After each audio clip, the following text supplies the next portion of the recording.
Hi there, welcome to this video where I'm going to tell you all about the latest version of DXO PureRAW 6.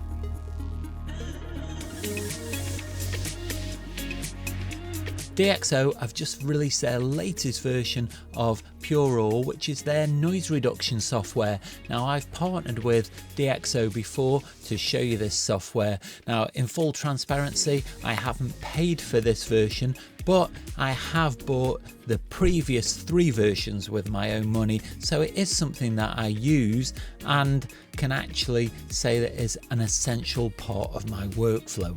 DXO haven't told me what to say, so these are my honest opinions. Now, if you do decide that you're interested in this software or any of the other DXO software, at the end of this video you can use my code ENJOY15, which will give you 15% off a purchase of any of the software in the DXO suite. I've previously reviewed DXO Photolab, and that has also received all of the updates that I'm going to mention in this video for PureRAW 6. And so I'll put a link for that video down below in the description. So stay with me and I'll show you how PureRAW really helps me to enjoy my photography.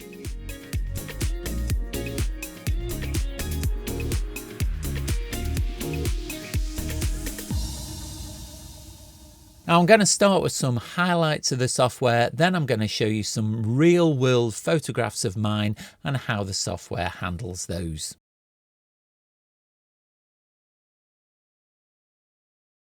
PureRAW 6 now introduces Prime XD3 across a wider variety of camera types. So previously it was only available on Trans-X sensors, but now is available for Bayer type sensors, which is the majority of cameras. So for instance, my Nikon Z8 can now take advantage of this better quality noise reduction. Photographers also benefit from sharpening, giving cleaner and sharper images, and also AI-powered dust removal. And the batch processing has also been improved because what happens is the software starts thinking about the next image while processing the current one. There's also a host of intelligent improvements, most noticeably being a reduction in the DNG file size. Now, the information says that this should be up to 4 times smaller than a standard DNG file. In testing, I found that the compression offers nearly 10 times reduction in file size.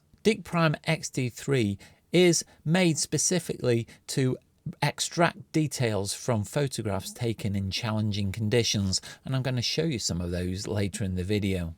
It produces cleaner and sharper images while maintaining more natural colours and textures. The reduced file size in DNG is really useful because looking at the images, you can't tell the difference between a compressed and uncompressed files that I'll show you later, but it will dramatically reduce the amount of space that is taken up by the files when you save them on your hard disk. PureRAW 6 accelerates high volume of batch processing by using parallelization, which intelligently prepares the next image while the previous one is being finished. Now, this can really speed up your workflow, making it a lot smoother, and you can get lots done in a shorter space of time.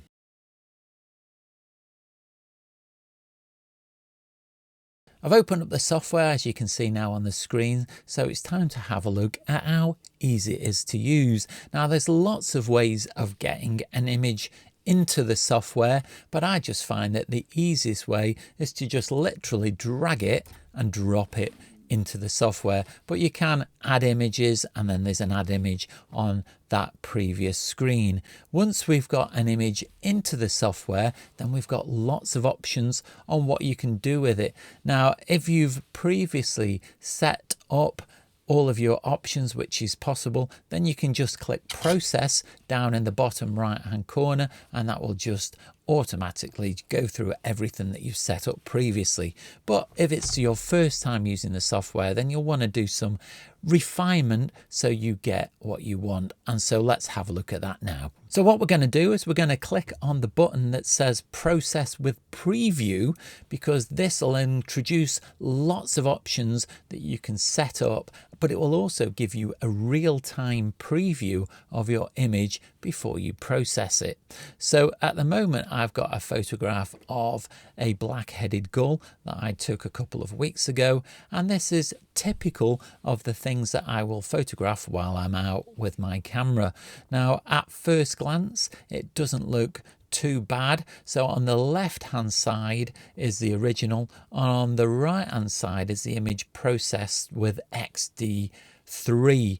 Now if we start to zoom in though, this is where you will tell the difference. So at the moment, if we look on the left hand side, there's lots of noise. Now this was taken at ISO 1250, so there's quite a lot of noise, and if we move around this image, we can see, particularly say down here under the belly of the bird, then all of that feather detail is not visible. But if I slide this preview across, the noise is taken away and we start to get lots of detail in all of these feathers on the front of the bird, and it's just remarkable how much detail it will pull out of an image that didn't seem to have the detail there. If we look at the options on the right hand side, the first thing that we get is the option to save some presets. Now there is Deep Prime and Deep Prime XD3 already as standard, but I've made a couple of others. I've made a preset called Compressed because this quickly turns from uncompressed to compressed, but saves all of the other settings that I've put in. And I've also made a dust spot on, and so basically if I'd got an image that had dust spots, I could quickly click this on and it would remove the dust spots, but I'll show you that in a short while. The next thing on the list is the choice of the processing engine. So we've got Deep Prime 3 or Deep Prime XD3. Now you might not tell a lot of difference on YouTube, but if I turn to Deep Prime 3, there is slightly more noise and the image is slightly less sharp. So I'm just always going to choose XD3 because I think the quality of the image that you get is better. Then we can apply sharpening to the image to suit your requirements. Now there is a drop down menu, but basically all this does is it just alters the position of this slider. So you can either do that quickly or just manually choose the amount of sharpening. So you can have the intensity down at 0, so no sharpening is applied. But as you start to bring up that slider, you can see that the sharpening is applied more aggressively, and so this detail under the bird becomes more prevalent. And so I'd probably have somewhere in the middle. But if we look at the beak and compare it to that, if we apply greater sharpening, what sometimes happens is you can start to get a halo around, say, the beak if there is a bright background. So you just have to choose where you feel you're getting enough sharpening without introducing any other messy artifacts like halos or anything else. So somewhere in the middle seems to suit me quite nicely. You've also then got the choice of removing vignetting, chromatic aberration, or lens distortion. On the screen now is an image that I know contains some sensor dust. Now over here you can see a very obvious dust spot. Now at the moment, as I use the preview tab and swipe across it, that doesn't disappear. But that's because the sensitivity is right down on 0. So if I start to turn up that sensitivity, you can see at this point now a circle appears around it because this is AI powered, and that disappears. So you can see that between the preview, the software has identified that dust spot. However, there are some more imperceptible dust spots at other points around the image. Just up here, if I go in and a little bit closer, you might be able to just make out there is a dust spot just here and here that the program didn't pick up at that level of sensitivity. So we need to lift the sensitivity a little bit higher, and now the software is picking up those dust spots. And if we zoom out again, you will see that it's actually found quite a lot more dust spots that I didn't know were there. And if we take that slider all the way up to the top, you can see that there are lots of dust spots. Some of them are just imperceptible when you look at the image, but the software does pick them out. And if you were to go in and enhance this picture using some kind of clarity or other software, then those dust spots might show up. And the great thing about this as well is because of the batch processing that you can set up, every single image that contains dust spots will have them removed, so you've not got to go through individually manually removing them.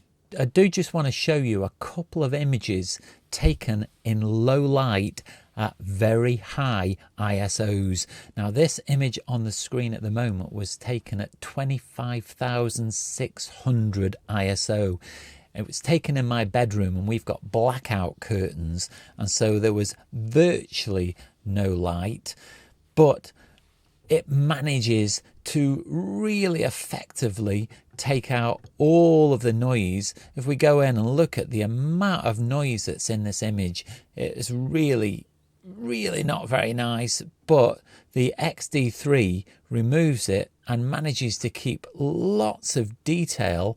Obviously this Lego minifigure here has got really small eyes, but we've managed to get lots of detail even at ISO 25,600. All of that noise has been completely removed. Now you might not be taking photographs of minifigures, but a lot of people will do nighttime photography or other low light photography. Here is a night sky image I took last night outside our house, and this again was taken at 25,600. And if I zoom in, you'll be able to see that there's lots of noise, lots of colours that have been introduced, and the software can distinguish between what is a star and what is just ordinary noise. It's so really clever. So if you're into Astro Photography, then this is a great piece of software, because you just look at all of these stars that have been seen and are not being confused for noise. And it's really clever the way that it does it. It's made what would have been a completely unusable photograph really usable. Once you've finalized all your adjustments, you can then decide how you're going to export the file. Now, the first option is a DNG, which can be uncompressed or the high fidelity compression. Now, I found that if I send this uncompressed, I get a file size of 137 megabytes. However, if I choose the high fidelity compression, then the file size dramatically reduces down to 14 megabytes. Let's just compare what those files look like. So this is the uncompressed version at the moment on the screen. But if I compare it to the compressed version, I've looked really closely at these and I can't spot any difference. So whatever the compression is doing, it's doing it in a way that maintains all of the detail. Certainly for YouTube, maybe if you were blowing this up very big or you were really pixel peeping, you may spot some difference, but I certainly haven't been able to. You've also got options of sending it as a TIFF, a JPEG, or as a smart object straight into Photoshop. You can apply smart lighting. Now this won't apply to a DNG, so you have to turn on maybe the JPEG option to enable the smart lighting. But that's quite a nice function if it's something that you're going to use. You can also then specify the destination, the name of the file, the ICC profile, and also which application you want it to open in. I pretty much always ask PureRAW to open my conversion into Photoshop, then I can do any final tweaks that I need to do to the image before it is finalized. PureRAW is available right now, and if you're interested in getting it, you can visit their website, which is shop.dxo.com, and it's available for Windows and Mac machines. And the prices are, for new license, £119.99, and if you upgrade from PureRAW 4 or 5, that'll be £74.99. Other prices are on the screen as well. You can also get a 14-day free trial from the address that's on the screen now, and I'll put this down below in the description. Now, I do want to thank DXO for providing me with this software, but I do want to reiterate that I did buy the previous 3 versions with my own money because I really think that it is a great piece of software for noise reduction, and it is an essential part of my workflow, and so I can't recommend it enough. If you are interested in getting this piece of software, don't forget that you can get 15% discount on any DXO products using my code ENJOY15, and that'll give you 15% off. Now, if you did enjoy this video, then I'll link another one you might enjoy just up here. Do me a big favour and click the like, subscribe and the bell notifications. If you've got any comments, leave them down below or go over to my Instagram, Vero or Facebook account. But all that's left now is to say stay safe, and I'll see you soon.